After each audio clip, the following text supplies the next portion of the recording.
পারস্য উপসাগরের মাঝে ছোট্ট একটি দ্বীপ খার্ক আয়তনে খুব বড় নয়, কিন্তু ইরানের অর্থনীতিতে এর গুরুত্ব অসাধারণ।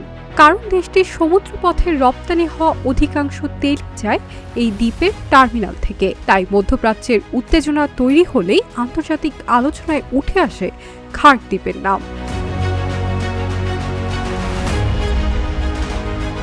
সাম্প্রতিক সময়েও খার্ক দ্বীপ ঘিরে উত্তেজনা নতুন করে সামনে এসেছে। মধ্যপ্রাচ্যে সামরিক উত্তেজনা বাড়ার প্রেক্ষাপটে এই গুরুত্বপূর্ণ তেল অবকাঠামোকে ঘিরে আবারও হামলার খবর প্রকাশ্যে আসে।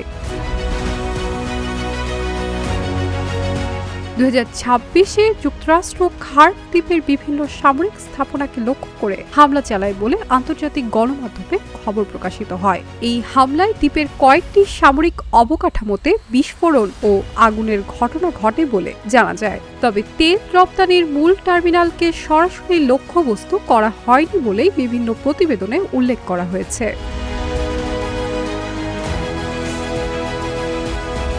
ইরানের মূল ভূখণ্ড থেকে প্রায় 25 কিলোমিটার দূরে পারস্য উপসাগরের উত্তর অংশে অবস্থিত এই দ্বীপ। এখানেই রয়েছে ইরানের সবচেয়ে বড় তেল রপ্তানি অবকাঠামো। জ্বালানি বিশ্লেষকদের মতে আন্তর্জাতিক বাজারে পাঠানো ইরানের বিপুল পরিমাণ ক্রুড অয়েল বা অপরিশোধিত তেল এই দ্বীপের মাধ্যমে জাহাজে তোলা হয়। ফলে খার্ককে অনেকেই ইরানের তেল বাণিজ্যের প্রধান কেন্দ্র বলে মনে করেন।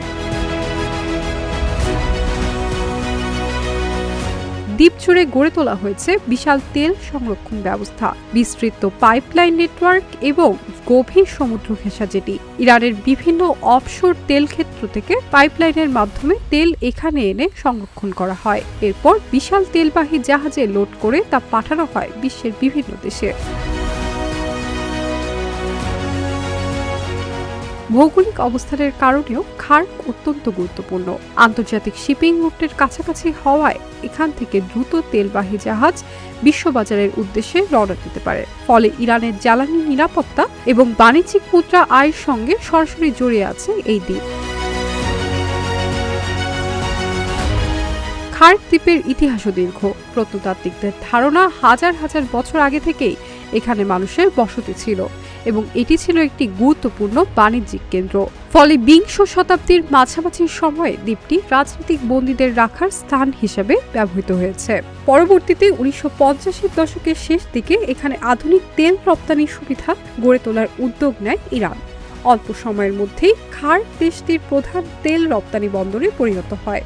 দক্ষিণ পশ্চিমাঞ্চলের বড় তেল ক্ষেত্রগুলোর সঙ্গে পাইপলাইনের সহজ সংযোগ এবং গভীর সমুদ্রের সুবিধা, এই দুটি কারণে দ্রুত এর গুরুত্ব বাড়ে। 1979 সালে ইরান বিপ্লবের পর দ্বীপটির ওপর নির্ভরতা আরও বেড়ে যায়।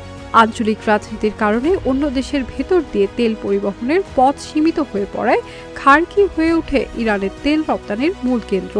অতীতেও এই দ্বীপ ছিল সংঘাতের লক্ষ্যবস্তু। বিশেষ করে ইরান ইরাক যুদ্ধের সময় বারবার হামলার শিকার হয় এখানকার তেল স্থাপনাগুলো। তাই বিশ্লেষকদের মতে মধ্যপ্রাচ্যে বড় ধরনের সংঘাত দেখা দিলে খার্ক দ্বীপ এখনও সবচেয়ে সংবেদনশীল এবং কৌশলগত গুরুত্বপূর্ণ স্থাপনাগুলোর একটি।